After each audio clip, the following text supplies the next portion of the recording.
Hi, Adam.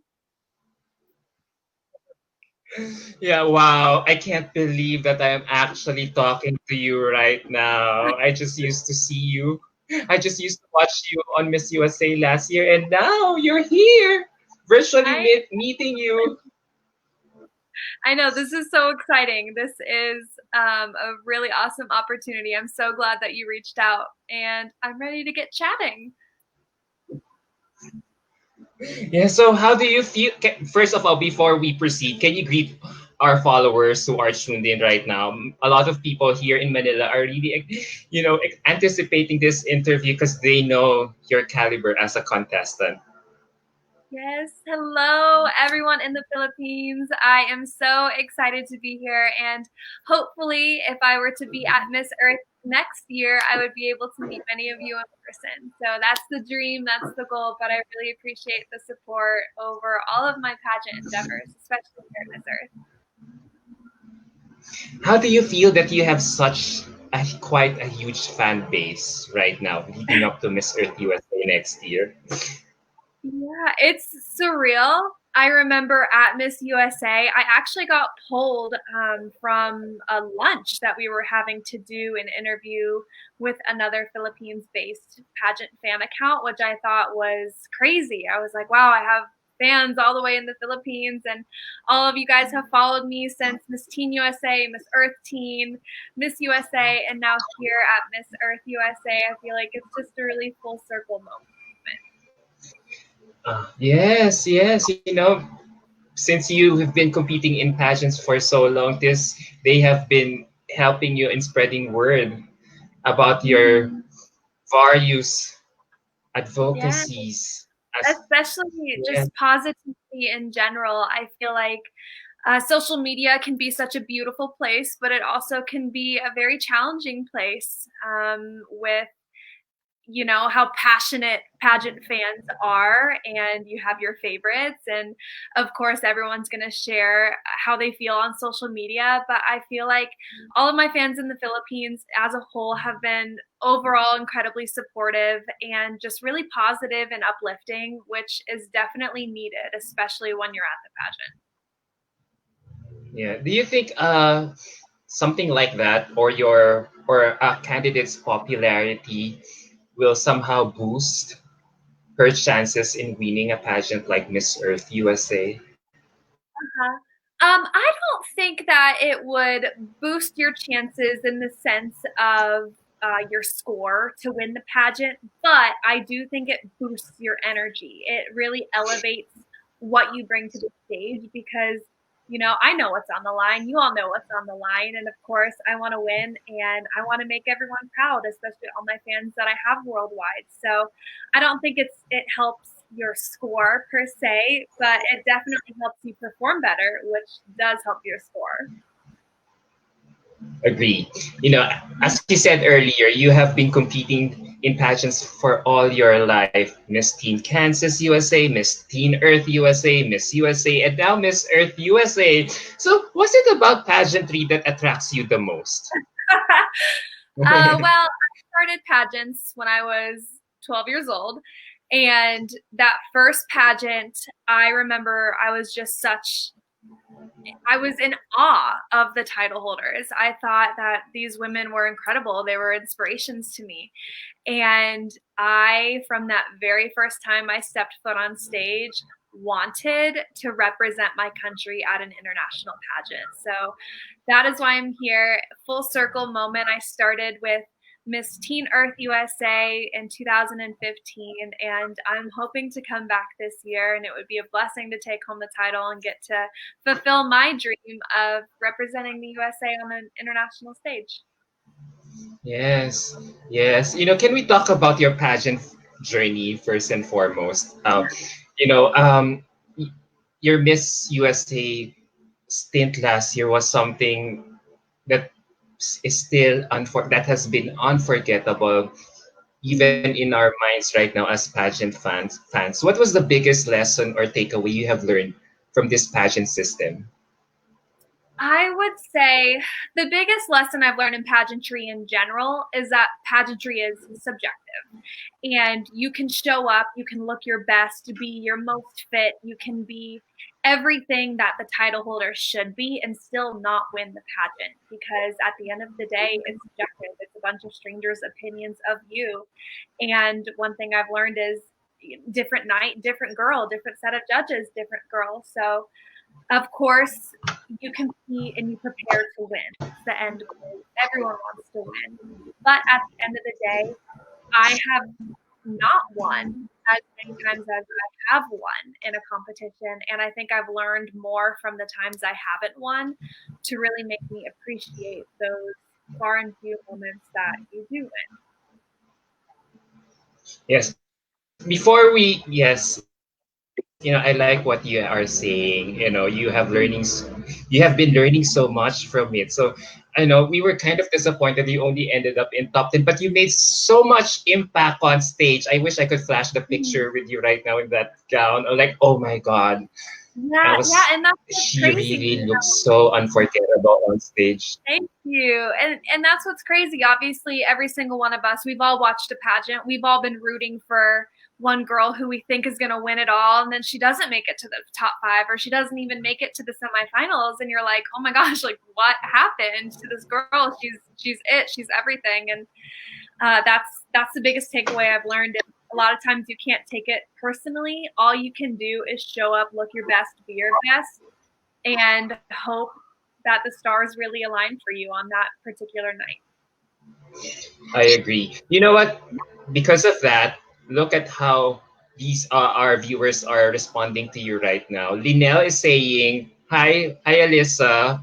She just shared our she is sharing her she's sharing our live interview with various pages right now. And then Aquaria Valor has another message for you. She says there are a lot of strong contenders this year, but I believe that Alyssa is the one who can really bring the back-to-back win for USA. How do you feel when you get comments like this?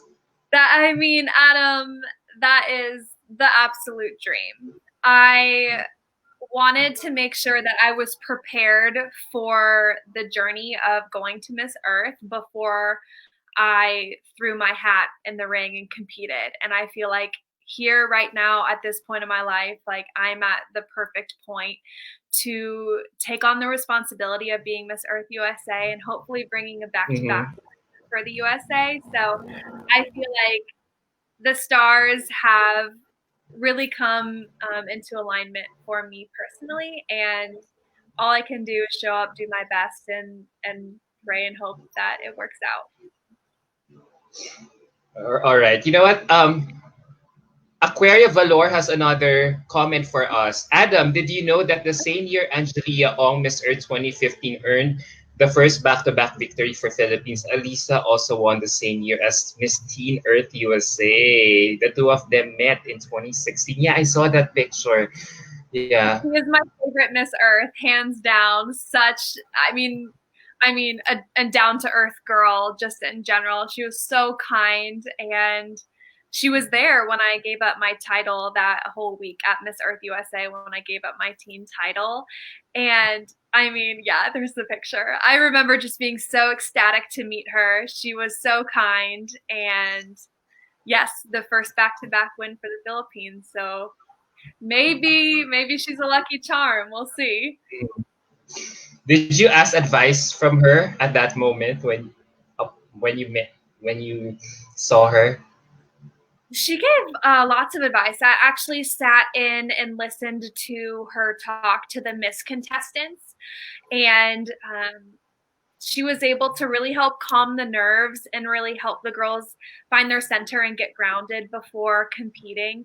She talked a lot about her travels internationally, obviously being from the Philippines. She did a lot of work in the Philippines, but my Miss that year, Brittany Payne, who was Miss Earth Water, they did lots of events together. I remember they went to Thailand together. They traveled all over the world and truly made a huge impact. I think that class of women, the Earth Fire, Miss Earth, fire, air, water, they all made such a huge impact on their during the reign. And that was very special for me to meet her. She definitely like lit the fire in my heart to come back and win it. It's nice to know that she has given you a lasting impression for you to be able to carry it throughout your pageant journey so far. So there's another question here from Linnell.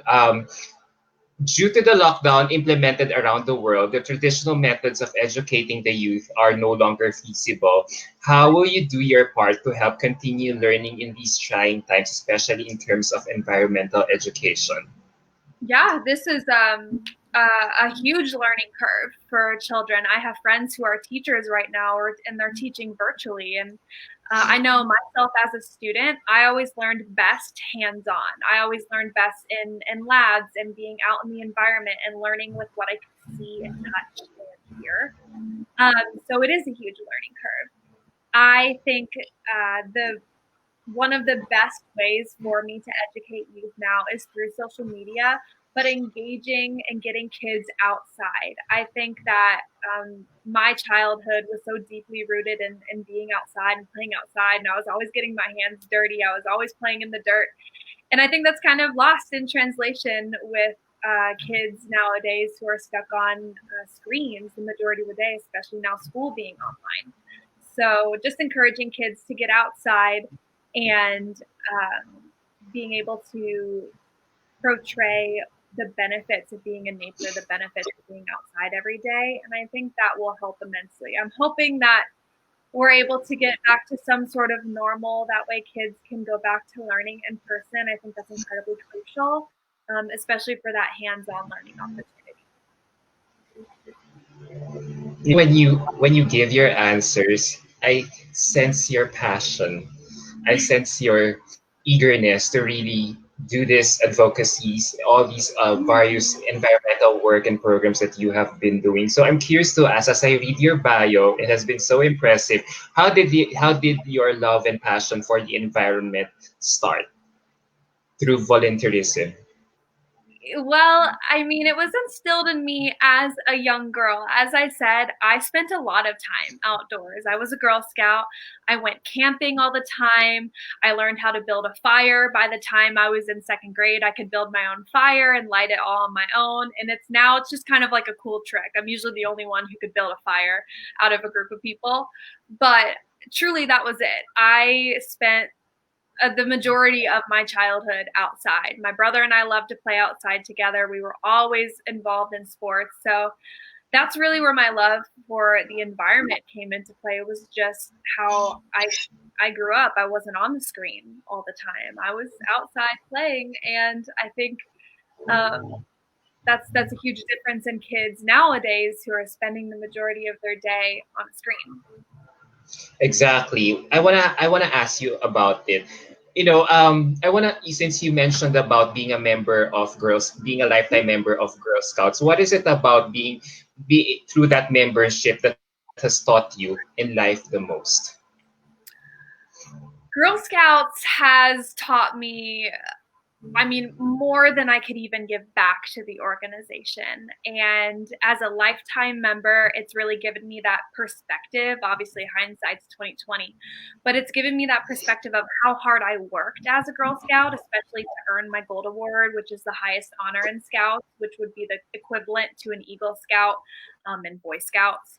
It's given me that perspective that I, as a girl, had to work twice as hard than my male counterpart going for the same honor. And I've seen that now as a lifetime member mentoring girls on their way to this honor and how hard they have to work to be on that same playing field. So Girl Scouts really gave me the confidence and lots of different skill sets to excel as an adult in my college degree, in my normal everyday life, in my work life. So I would absolutely encourage girls, no matter what your age, to enroll in Girl Scouts and give it a shot, because it'll truly give back to you tenfold. So how do you feel that there seems to be a decline in membership in availing memberships on these kinds of clubs, or should I, or organizations, considering that you said it yourself, most of our people, most of the young people in our generation are already hooked on our respective phone screens. Mhm. How Yeah. can we encourage them to to be like MacGyver, like to be hands on in developing life changing skill set in order for us to survive when we I reach adulthood?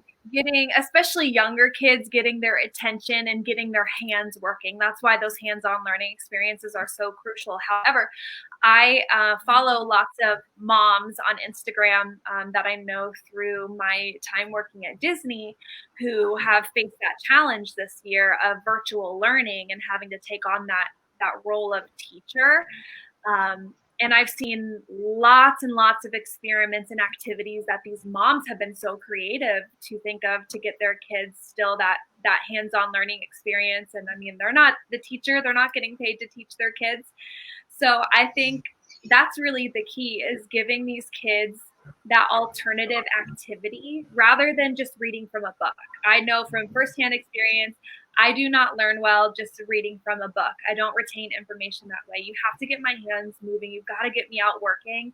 And then that's when I'm starting to enjoy it. That's when I'm retaining that information. And I'm likely more interested to learn more about that particular activity or subject. And I think that's just it. I think Scouts gives boys and girls the opportunity to learn about a vast variety of skills. I mean, I learned entrepreneurial skills, I learned marketing skills, I learned hands-on skills like changing my tire on my car. I mean, I never would have known that had my Girl Scout troop not taught me. So it's sad to see such a decline, especially for girls. I think it's an incredible organization that really does foster our nation's future leaders and our world's future leaders. So I'd love to see more girls involved and, really give the boys a run for their money, because we've got some incredible girl power coming up in this nation's future leaders. Is this also the reason why you're so passionate about a lot of current issues, about issues affecting Mm-hmm. our generation right now, like voter registration and other political issues in our country? Mm-hmm. Yeah, so I'm incredibly passionate about politics and specifically voter registration. I have a degree in political science. I have devoted the last several years of my life to really educating and inspiring people to get registered, to get out and vote, because your vote really does matter, especially when you're looking at those local and state elections. Lots of times, in a specific county, I mean, elections are called within a margin of like less than 50 votes. I mean, that your vote really does hold some weight there.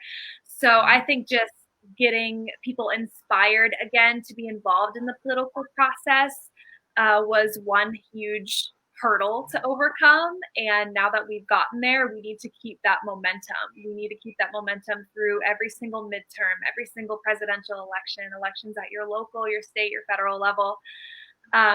Especially as a woman, I feel very strongly about this, because 100 years ago, I wouldn't have had the right to vote at all. This was the 100-year anniversary of the women's suffrage here in the United States and the women gaining the right to vote. And that is why I specifically, I get myself to the polls and I exercise my right, because there were so many women who came before me who fought for that right and never got to cast their ballot. So that's why I'm super passionate about it. I take it to a personal level, but I also know that, you have to be involved in your government in order for your government to work for you in the United States. Wow, you might be working. I feel like you might be working for the White House in the near future, given how passionate you are when you talk about Yeah. these things. Yeah, Oh man. for someone as beautiful as you are, I can't believe that you have this huge passion for such a topic that has been so divisive nowadays in your country. Yes, it's incredibly divisive here, and you've got lots of people who are going to lean left, lots of people who are going to lean right, lots of people who aren't going to accept you if you land in the middle. And at the end of the day, especially being a title holder, of course, I'm respectful and receptive to everyone's viewpoint, even if it's not that same viewpoint as mine. And I'm never going to discriminate against someone who has different political views than me. My goal is to make sure that every single person is registered to vote and votes in the elections. And when you are involved in your government, I feel like that's when you really get to have a say in what's going on. My biggest pet peeve is when someone complains about politics but hasn't even put forth the effort to go vote. I feel like you really just have to get involved and go vote in those elections, especially those smaller ones that will directly affect you and your community. And I mean, yeah, super important. I would love to be in the White House someday. That would be a dream. Working as probably what? So I know that you have on my little banner that I'd like to be a White House press secretary, which I would be honored and would be a privilege to take that position. But I've been recently inspired through the 2020 election to seek office. And I'm not sure if that would be at the state, at the local level, state, federal level. I'm not sure which capacity I would like to run for, but in my future, can see myself running for political office. So stay tuned. I like how you mentioned that you like to work as a press secretary because one of the main jobs of being a press secretary is disseminating or channeling information or communications properly through the right set of people. So how do you think at this time, since the United States has been engaged in a very divisive elections lately, how do you think proper communication can help uh, unite a Yeah, fragmented society right now? I mean, it's everything, and especially with diplomatic leaders across the globe. Um, that is one of the biggest things that the United States should be constantly striving for is how we're appearing on that global scale at every level. The press secretary, I mean, he or she is seen worldwide. Those press briefings that you're giving, everyone is watching them, everyone's talking about them. So it is important that you're able to communicate properly, you're able to be kind and receptive to all questions that are coming in from all different sides of the aisle, every single viewpoint, and you should be able to communicate the facts rather than opinion. That is the job of the United States press secretary, and I feel like it's very crucial to stick to the facts because it gets so easy with the divisiveness in our political climate to get sucked in one way or another. And by just sticking to the facts and delivering just straight up what is happening is honestly the only way to go. It's the only way you're going to be able to stay in the middle. You're not going to be able to please everyone. I've learned that so many times over doing pageantry. There is no way on earth any one person will ever be able to please everybody. But your goal is as press secretary is to stay in the middle as possible, deliver the facts, give it straight up, and be likable and move on.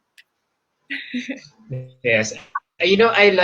I'm so glad that your passion for politics really spilling even to your work as an environmental advocate, especially now that you are so active about your Think Global, Act Local project. So can you tell us more about it?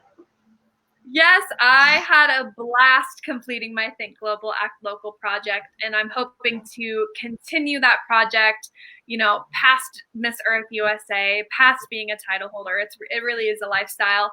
My project was a water cleanup, and as we've spoken a little bit on, I've been incredibly involved in ocean conservation and water conservation for many years since before I was Teen Miss Earth USA, during my reign. So I did a water cleanup. I was incredibly blessed with a partnership with Chula Vista Water Sports, who actually donated kayaks for me and my team to go out on the water so we could actually clean the water. And this is something that hasn't really been done by other contestants. It's not really done by a ton of people in general. So we were able to go out on the water, clean up a bunch of trash and garbage in the water. I remember it was a super strong current that day as well. So it was challenging. It wasn't just a breezy where we're kayaking around and just Yes. picking stuff up. Like it was, I mean, it was a strong current. So it was kind of challenging, especially to get the little stuff. I know I included a clip of me getting the lighter, and I included that clip because that lighter was so hard for me to grab. It kept like going. I had to chase the lighter. So I had to include the lighter in there because I had to work for that one. But yeah, I mean, just really being true to the lifestyle of a Miss Earth. It's not about just a 1 year reign. It's not about winning the crown. It's being devoted to this lifestyle and being true in living it. You know, I'm not going to be caught with a bunch of plastic single use items when I'm preaching on my social media to ditch the plastic. You know, I'm not going to be seen littering in public when I'm preaching we need to leave a space cleaner than what we found it. So I think that's why this crown and this title aligns with who I am as a person and what I've always been passionate about, what I will continue to be passionate about for the rest of my life. You know, listening to you, you've been involved in a lot of beach cleanups and even water conservation projects in your community. How did this all begin for you? You know, your love, is it because you're a water person, you love the beach and it all, Yeah, how did it start so for you? there is a story with that. I was born in Northern California and I grew up in the Midwest. So landlocked state in the middle of the country, no ocean whatsoever. But I was always fascinated with the ocean. And I remember when I was in fourth grade, my family, my mom and my little brother and I took a vacation to Florida, and we were able to go to SeaWorld. We fed the dolphins. I got to go to the beach. And I just remember being so in awe of the ocean and all the animals that live inside of it, just the ecosystem as a whole. And from that moment on, I wanted to be a dolphin trainer. That was like my dream job. I wanted to just spend my time with dolphins all day, every day. And then in high school, I was in a special elevated program called Geosciences, and it was an academy for students to learn about earth science, so oceanography, marine biology, paleontology, geology. So I spent 4 years in high school really hands-on learning about the earth sciences, and that really fostered my deeper love for the ocean and protecting the ecosystem as a whole, which also gave me the opportunity to work every single day with live marine organisms. My high school actually had over 5,000 gallons of saltwater aquaria, and we had an hour of our day dedicated to cleaning the tanks, feeding the fish. You know, we would try to get as much information as we could collected so that we could use that in our studies. So once again, with the hands-on learning experiences, it's always been my thing, but I've just always loved the ocean. I could never shake it. Was it what particular topic or area of marine conservation that you really feel passionate most about? Because you know we've been seeing a lot of problems in Mm-hmm. that kind of with that kind of topic, with you know littering, Mm-hmm. pollution, dynamite fishing. So how do you feel when a lot of the when you know people our age or even you know are Mm-hmm. really not doing something about it?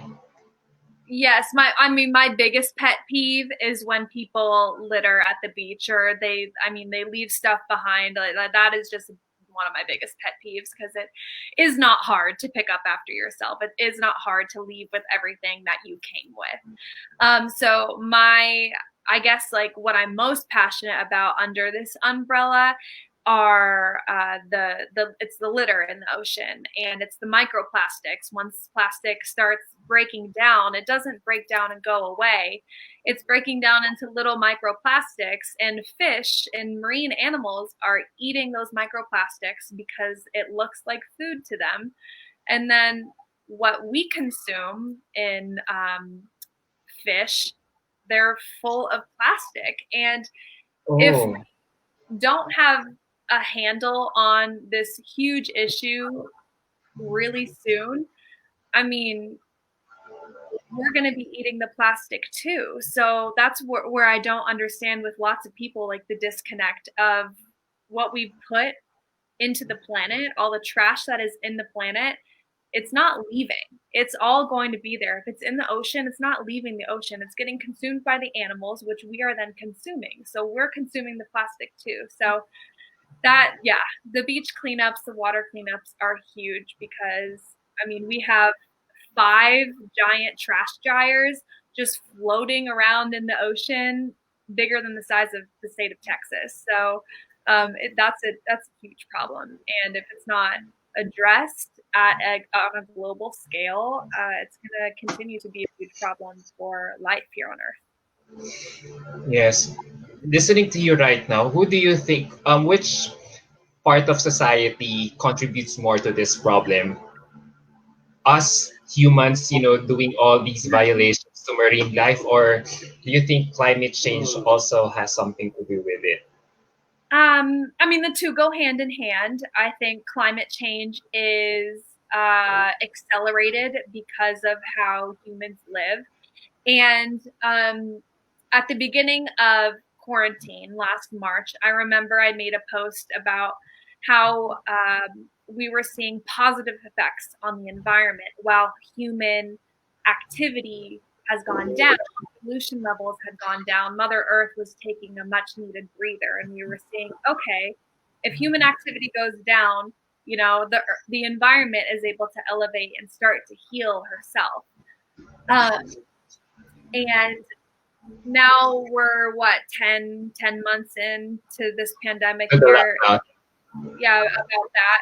So 10 months in, and now what I've really started to notice is the huge jump in single-use plastics, because now we're not sharing things as like cups at to-go places, at restaurants. We're not using washable materials anymore. It's all single-use plastic, throwaway plastic, disposable masks, PPE.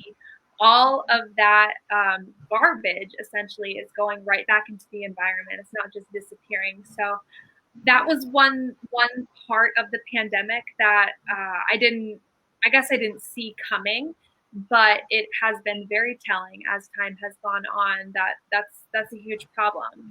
We are dealing with the pandemic on a global scale, but at some point we're going to need to get a handle on it, because the earth is not going to be able to sustain all of the disposable one-use plastics that we are now putting into the earth on top of everything else that we've always been putting into the earth. Yeah, global, yeah, both human, both what we do as humans and even this climate change problem is really making such a huge impact to our environmental negatively. So how do you think this is changing, and what do you think are its really root causes why it has never been solved even up until this day? I think I wish I had an answer. I wish I had an answer for why it hasn't been solved at this point. I think if I did have a clear and concise answer, I would go right to the UN and I would solve it myself. But I think one of the biggest factors is the fact that many people don't want to believe that climate change is real, even if the science proves it. On a scale. It's the people who are in positions of leadership who don't want to acknowledge that humans are having an effect on climate change in general. They don't want to believe climate change is real. So I think that's one of the biggest threats to our environment, to our earth long term, is if these people who are climate change deniers are continuing to be in office, we're not going to make that progress that we need to make in order to preserve our planet for younger generations, to see a dolphin in the wild, to see a whale in the ocean. And that's what everyone should want. We should want our grandchildren, our great grandchildren, to be able to experience the same things that we're experiencing, and the beautiful, vast, and diverse earth, and the beauty that we're able to experience every day. And it deserves to be protected. I mean, we're we're only here for a short amount of time. The Earth has been here much longer than we all have. I think she knows what she's doing to an extent. Yeah, listening to you still sound very hopeful about getting this solved. So, would you think that the incoming new administration would be more environmental friendly to at least your what you have been espousing environmentally? Yes, the new the incoming the Biden Harris administration, I think, will be quite receptive to spearheading the environmental protection movement. I know that it has been released their first 100 days in office that they are going to rejoin the Paris Climate Accord, um, which is incredible. I'm so glad to see the environment take a priority in their first 100 days. And I remember I actually filled out a survey. The administration did send out a survey and asked your constituents, the United States people, what we want to happen and what our priorities are for that first 100 days. And I remember I said, environment, student debt, and attacking the COVID-19 pandemic. Those are my top 3 priorities.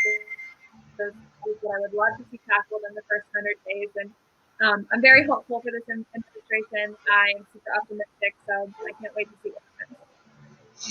Yes, hopefully this incoming new administration will be able to improve our environmental situation. Because considering that everyone looks up to you as a superpower, as a nation, right? Yeah, and the last 4 years, I think, have been a challenge, not only for the administration and how the world has perceived this administration currently, and the United States as a whole, the American people.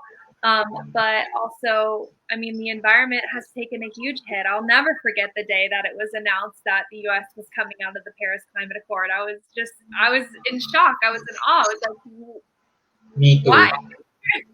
So, I mean, but then I guess to someone like me and to someone like you, I mean, we know what's at stake. We have been advocating for our environment for basically our entire lives, and we've seen slow progress. So then to see that progress digress is really frustrating. So I'm super hopeful for the administration and moving us forward and hopefully springboarding us way, way far to where we need to be. At least your nation has already made the first huge step of improving the situation by voting someone like Biden, right? There are so many questions coming in. Miss Aquaria Valor has another comment here. You look like Alice Henrich. Alyssa reminds me so much of the goddesses Miss Earth winners from the 2000s, but with the intelligence of the recent title holders. My tech guy is even saying you have the same vibe of Gabriela Isler and Ariadna Gutierrez. I don't know if you know the two.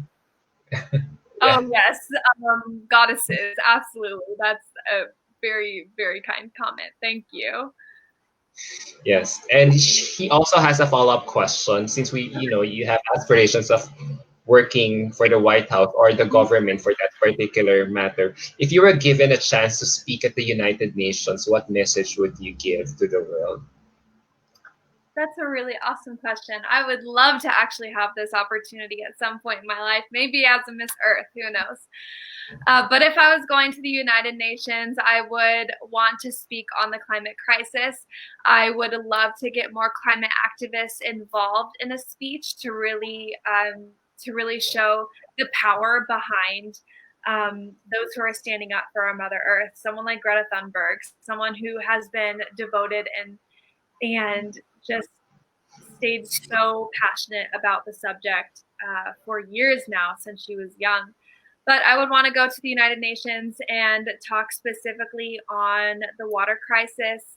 And like I was talking about earlier, addressing how we're going to remove garbage and plastic from the oceans, because if that it specifically is not addressed, I am so serious. We are going to be consuming plastic when we are consuming fish. So that's a huge issue under the umbrella of the climate crisis, which all of it is important. All of it needs to be addressed. CO2 emissions, we need clean air, clean water, obviously clean food. So there's so much I could talk about, but as you know, I've been very devoted to ocean and water conservation. So that would be probably my number one subject under the umbrella to talk about. All right. Okay, Lucian has another comment here. I feel like Alyssa's experience working as a Disney princess would benefit her. Oh, I didn't know you were a Disney princess. Oh my God, which Disney princess were you? Do you want to guess? Sleeping Beauty? The one I Yeah. mentioned earlier? Oh, Yeah. oh my God. Wait. So someone kisses you every day? A guy kisses you every day at work?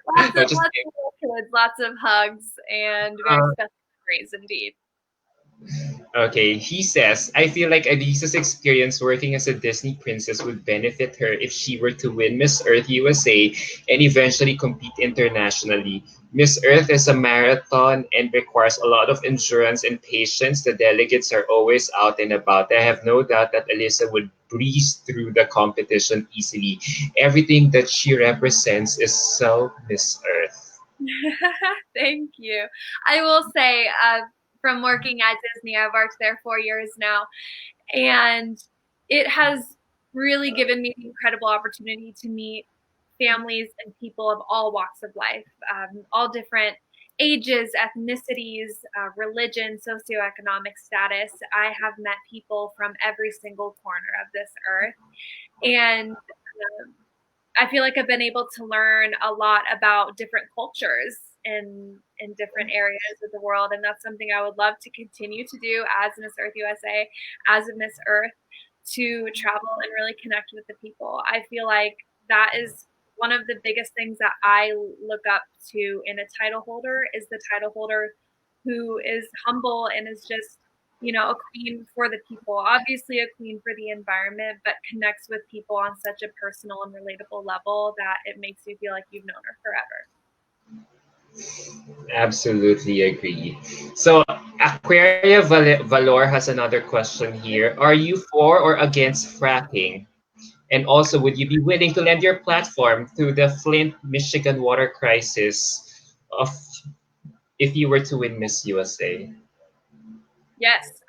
So when I was in college, I went to Whittier College in Whittier, California, and one of the issues that I was able to learn hands-on about, I was able to work with the local government was on an anti-fracking, I guess, like whole from the community, the residents who lived in Whittier, because the city, the government was trying to introduce fracking basically in these people's backyards. So I would say I have a very firsthand experience on seeing how this directly affects people who live where fracking takes place. So one thing that I saw was how hard people are going to work to protect where they live, to protect their environment, to protect their children and their health. So this is absolutely a subject I would love to speak on as a Miss Earth USA, as a Miss Earth, especially the crisis in Flint that is still ongoing. It has not been resolved. There are still people in Flint, Michigan facing the effects that were put in place or the effects that happened because of the fracking. So I would love to do more work. I've never been to Michigan, but it would be an incredible honor to go to Flint and lend a hand and help and advocate wherever I can. Yeah. You know, we're nearing the end of this interview. You talk about your environmental advocacies with so much passion. So, how would you encourage young kids, young girls, to take up a cause, to be environmental friendly as young as they are? Well, I feel like the thing is, I feel like every interest you have, no matter what interest that is, you are able to tie the environment to it somehow. If you like to travel, well, I mean, there you go, which pretty much everyone likes to travel. So you always want to travel to a beautiful destination, right? You don't want to travel Yes. to a beach covered in garbage. So I feel like encouraging kids to want to get out and explore, want to learn about new cultures, new people, see the world, see the vast and diverse beauty that Mother Earth has to offer. But to go along with that, to promote sustainability. And I mean, this can be taken in so many different avenues. Who am I to say which avenue each person should take? I feel like that's really up to you. But I think really at the core of it, I mean, this is our earth. We only have one place to live, and I don't want to live in a place that's dirty. I can't really think of anyone who wants to live in a place that's just dirty and covered with garbage. So at the end of the day, it really does affect every single person on this planet, whether you believe in climate change or not. You want to keep your home happy and healthy, and be able to sustain the lifestyle that you like to live, but also sustain the planet as well. Absolutely, absolutely. And you know what? There's no doubt that you are more than ready to compete the title. So let's shift gears a bit. How Okay. are you preparing for this competition right now, considering that California is on another lockdown again Yes, right the now? lockdown. It's a huge bummer. I don't think 10 months ago I would have thought that we would be here in another full lockdown again. I'm actually very fortunate. I was able to go home to Arizona, where my mom now lives, and I have other family who lives in Arizona, where I am able to work and still continue pageant prep, I guess, as normal as I can in a pandemic. Still getting to the gym every day, still, practicing that interview prep. I'm so excited to show everyone my gown that I'll be picking up on the 4th. I'll give you a little tidbit about it. I've never competed in this color before. It's a beautiful, beautiful gown. I'm so excited. It's the very opposite of my Miss USA gown, so it'll be beautiful. I'm really excited. Oh my Um, God, I'm so but excited. fundamentally, I feel like my pageant prep this time has been different than it has in the past. I've really taken the pressure off of myself. Of course, I want to perform well. I want to make myself proud, my family proud, my fans proud. But what I learned from Miss USA was truly how subjective pageantry is. And I want to step with my best foot forward at Miss Earth USA and just be my true and authentic self. And I've really just taken the pressure off. I'm enjoying the journey. I'm enjoying the experience, making new friends. And I'm just going to have fun. And maybe at the end of the day, we'll have a crown. Yes, hopefully, fingers crossed. Yes. Yes. Someone is asking here, who's your biggest Miss Earth USA competitor as early as now? Or do you even think about it? Well, myself is definitely the biggest competitor, as I said. I mean, I put a lot of pressure on myself. And at the end of the day, that's why I like pageantry. That's one of the reasons I've been coming back for so long, is because it's a constant battle with myself. It's a constant state of growth. I feel like peak. I always have room to improve. And I think especially this year, it's been extremely challenging. Obviously, going through a pandemic, and seeing what that kind of stress does to your mental health, does to your body, and learning to kind of roll with it and adapt and adjust and be your most authentic, truest self. Be the best version of yourself that you can be. And I've been through a lot this past year that's really challenged me, and I feel very ready to take on the responsibility of being Miss Earth USA because of all the hurdles I faced this year. Yes, yes, wow. You know what? I have more questions, but let's just ask a few more. So there's a question here. Since you said, since we both mentioned that California is on a lockdown right now, so what do you think? What do you think your governor needs to do now, as someone who's very passionate about the politics? Try to contain the virus, or by by doing the lockdown, or by preserving lives. So that's how we have a lockdown, or should we rebuild or focus on rebuilding our economy as early as now? I mean, we've got to find a balance of both. We really can't have one without the other, unfortunately, or else quality of life here in the United States is going to continue to dwindle, and it's already incredibly hard on many people, especially in California. I think that now we have the opportunity to get vaccinated, and I think the governor is taking the proper steps to make sure that our most vulnerable population in the state is getting vaccinated first, those healthcare first responders, and those people who have been working hands-on with the COVID-19 pandemic get vaccinated. And hopefully, in a timely manner will trickle down to everyone. Obviously, it's not going to be a requirement by the government. It could be a requirement per, I guess, company or workplace, but it's not a requirement by the government. So I hope people are open to the vaccination. I hope people follow the science and listen to our governing leaders who are also publicly getting vaccinated. So, I mean, I want a handle on this pandemic just as much as everyone else and as fast as we possibly can to get back to some sort of normalcy, although I don't know what that normal is going to look like. And it's the same as it did before. Okay, last two questions. Another question from Linel. What are the environmental damage that we can no longer repair, and how would you prevent any of this to happen?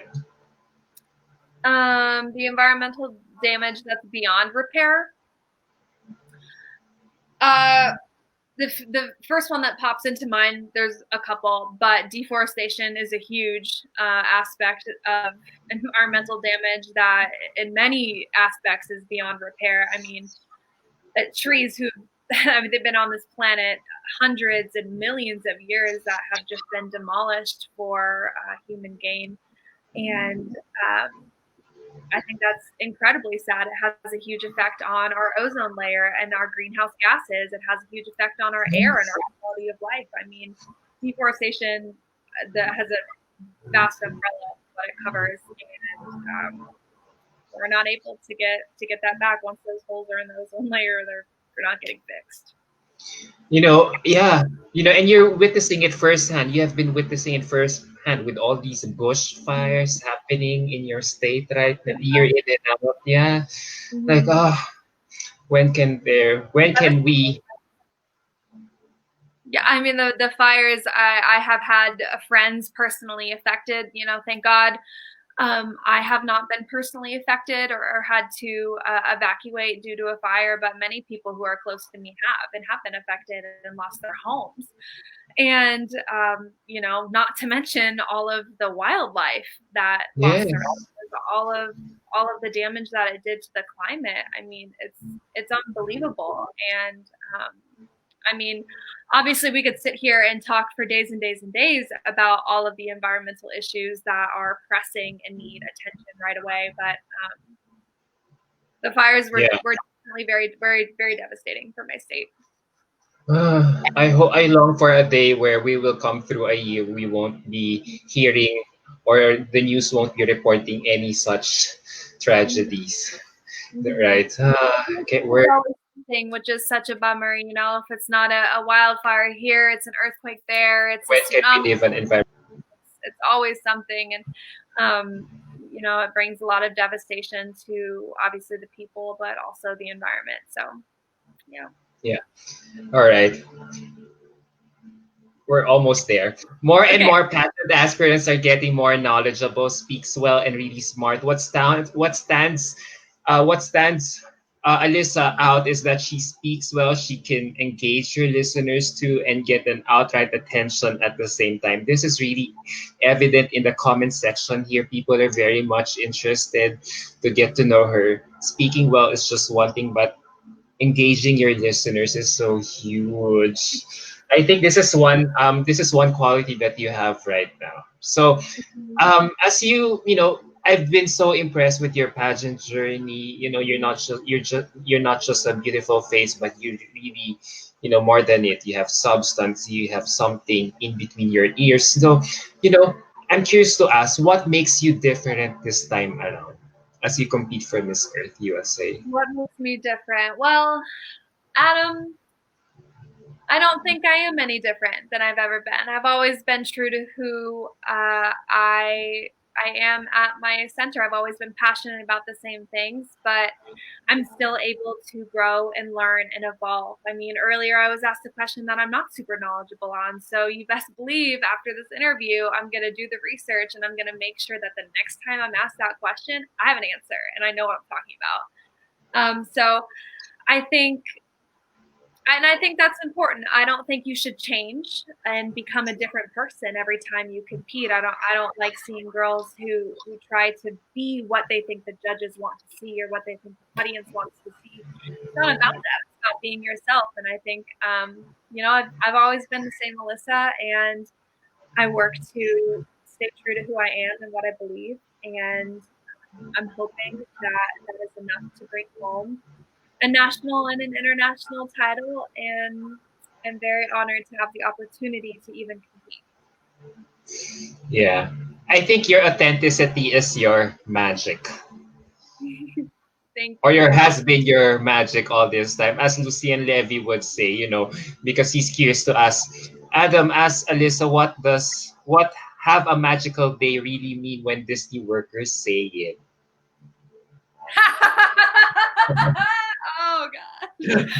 Um, if I told you, then it wouldn't be a secret for the Disney cast members. All right, fair enough. Fair enough. Okay, Lucien, sorry we couldn't get your answer. Sorry. So,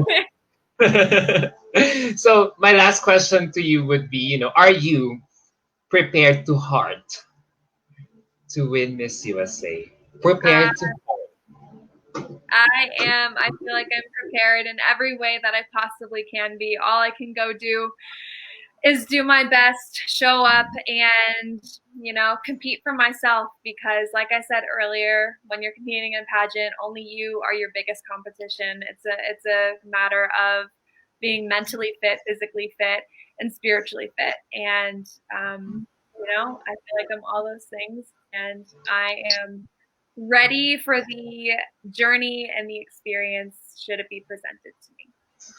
All right. So on that note, thank you so much, Alyssa. Wow, what an amazing an hour it has been getting to know you. I feel like in within just 1 hour, I've gotten to know you better. So good luck. A lot of comments are still pouring in, but I couldn't say it on air anymore because we're running out of time. But thank you so much for granting this interview. I had such a blast getting to know you well throughout this interview, and I'm sure the viewers have also felt the same thing. So, yeah. So, any last words, message to all your followers, to all your supporters, rooting for you, cheering for you? Can you tell them when is the next Miss You? When is the next Miss Earth USA? What will they be expecting from you in the next few weeks? When is Well, Miss Earth I USA? will be leaving for the pageant on the 11th. The competition will happen on the 16th and 17th of January. The 17th, of course, being the coronation of the new queen. And I'm very excited to have the opportunity to compete, especially in person, given all the crazy things happening with this pandemic. So very, very thankful to have the opportunity to compete. Very thankful for my health. And obviously, I'm praying for the health and safety of all the other contestants so that we can all compete and have the experience together. But Adam, I have a question for you. What? I would love for you to teach me how to thank all of my fans and viewers in your language. Okay. All right. So let's try. Maybe you can Okay. say okay, this is how you'll say this is what this means in English. Thank you for all your support. So Okay. maraming salamat. That's thank you. Marami salam. Narami salam. Thank you so much for all your support, guys. I mean, really, from the bottom of my heart, you have such a positive impact on every aspect of my preparation. You make me so excited to get on the stage and more excited to show you my wardrobe and just do what I know I can do, I'm curious, will there be an online voting during the pageant? Would you I'm know? not sure about that. I know that the introduction video, which you played at the beginning of our live interview tonight, is posted. I don't think there's a voting, unless you want to, of course, donate and support your favorite delegate, which I would be honored if that was me, on the Miss Earth USA website for the Beauty for a Cause USA, and all of that support would mean the world to me. It would mean the world to the organization. So honestly, just thank you from the bottom of my heart. And I look forward to hopefully doing another interview soon with a new crown. We'll see. Yes, hopefully, yes, yes. So on that note, Alyssa, thank you so much. I had such a blessing getting to know you. I'm sure you don't know how much your whole fandom is really appreciating your gesture in allowing me to interview right now, especially now that it's Christmas Eve. So thank you so much for taking this time, taking just the effort to grace this interview. So there you go, guys. There you have it. Miss Alyssa Klinzing, Miss California Earth USA 2021. Let's cheer for her. Let's support her journey as she gears towards that back-to-back mission for her country, the United States of America. All right, good night, Alyssa. Stay safe and hydrated. Happy holidays, virtual hugs and kisses all the way from Manila. Thank you so much. It's been an absolute pleasure. All right. Thanks, Alyssa. Thank you so much. God bless you. Bye. Bye.